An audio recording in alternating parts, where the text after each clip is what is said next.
ವೈದ್ಯರು ಎದೆಗುಡಿಯ ಮೇಲೆ ಸ್ಟೆಥೋಸ್ಕೋಪ್ ಇಟ್ಟು ಎದೆ ಬಡಿತವನ್ನು ಕೇಳಿಸಿಕೊಳ್ಳುತ್ತಾರೆ. ಎದೆಗುಡಿಯ ಎಡಭಾಗದಲ್ಲಿ ಮುಷ್ಟಿಗಾತ್ರದ ಮಾಂಸದ ಮುದ್ದೆಯಾದ ಹೃದಯವಿದೆ. ಅದು ನಿಮಿಷಕ್ಕೆ 72 ಬಾರಿ ಲಬ್ ಡಬ್ ಎಂದು ಬಡಿಯುತ್ತಲೇ ಇರುತ್ತದೆ. ದೇಹದ ನಖಶಿಖಾಂತ 5 ಲೀಟರ್ ರಕ್ತವನ್ನು ಪಂಪಿಸುವ ಹೃದಯದ ಈ ಸ್ಪಷ್ಟ ಕರೆಯ ಅರ್ಥವೇನು? ಮಗು, ಈ ಕ್ಷಣ, ಬೇಗ ಈ ಕ್ಷಣ, ಮನಮಾಡು ಈ ಕ್ಷಣ, ಈಗಲೇ ಬಾ, ಬಾರೋ ಬೇಗ ಅಂತೂ ಎದೆಗುಡಿಯ ಈ ಕರೆ ಮನುಷ್ಯ ಮಾತ್ರರಿಗೆ ಒಮ್ಮೆ ಅಂತರ್ಮುಖಿಯಾಗುವಂತೆ ಪ್ರೇರಿಸುವ ದಿವ್ಯ ಕರೆ. ನೀವು ಕಟ್ಟಿದ ವಾಚಿನಲ್ಲಿನ ಸೆಕೆಂಡ್ ಮುಳ್ಳು ನಿಮಿಷಕ್ಕೆ 60 ಬಾರಿ ಮಾತ್ರ ಟಿಕ್ ಟಿಕ್ ಎಂದರೆ ಹೃದಯ ನಿಮಿಷಕ್ಕೆ 72 ಬಾರಿ ಲಬ್ ಡಬ್ ಎನ್ನುತ್ತದೆ. ಅಂದರೆ 0.8 ಸೆಕೆಂಡ್ನಲ್ಲಿ ಒಂದು ಹೃದಯದ ಬಡಿತ ಆಗಿ ಹೋಗುತ್ತದೆ.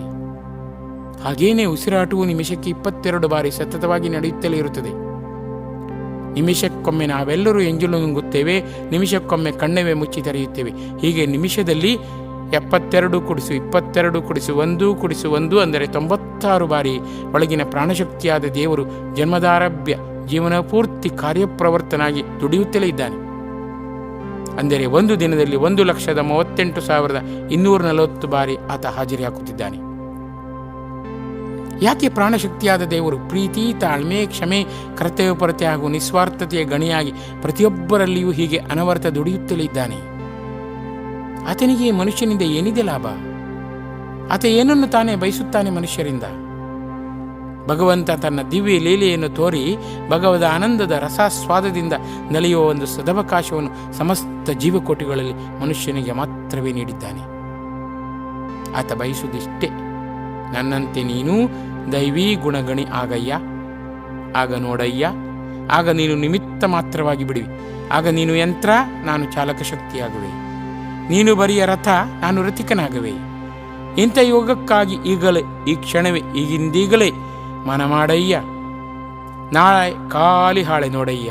ಮಗು, ಮುದ್ದು ಮರಿ, ಬಾ, ಒಳಮುಖವಾಗಿ ನೋಡು, ಅಂತರಂಗ ಯಾನಕ್ಕೆ ಮನ ಮಾಡು, ಈಗಲೇ, ಈಗಿಂದೀಗಲೇ, ಬೇಗ, ಈಗ, ಬೇಗ, ಈಗ, ಬೇಗ ಎನ್ನುತ್ತಲೇ ಮೌನವಾಗಿ ಎದೆ ಬಡಿತದ ಮೂಲಕ ಮಹಾ ಸಂದೇಶವನ್ನು ಆತ ಹೊಮ್ಮಿಸುತ್ತಲೇ ಇದ್ದಾನೆ. ಅದಕ್ಕೇನೆ ಮುಷ್ಟಿಗಾತ್ರದ ಹೃದಯ ಜನ್ಮಪೂರ್ತಿ ಯಾವೊಂದು ಗ್ರೀಸಿಲ್ಲದೆ, ಬೇರಿಂಗ್ ಬದಲಾಯಿಸದೆ, ಆರೈಕೆ ಇಲ್ಲದೆ, ಸದ್ದಿಲ್ಲದೆ, ಸುದ್ದಿ ಮಾಡದೆ, ಬಾರೋ ಈಗ, ಬೇಗ ಬಾ, ಈ ಕ್ಷಣ, ಈ ಕ್ಷಣವೇ ಎಂದು ಒತ್ತಾಯಿಸುತ್ತಲೇ ಇದೆ. ಈ ಕರೆಯ ಅರ್ಥ ಮಾಡಿಕೊಂಡಾಗ ಮಾತ್ರ ಭಗವಂತನ ಕಳಕಳಿಯ ಬಗ್ಗೆ ಮನಮಿಡಿಯದಿರುವುದು.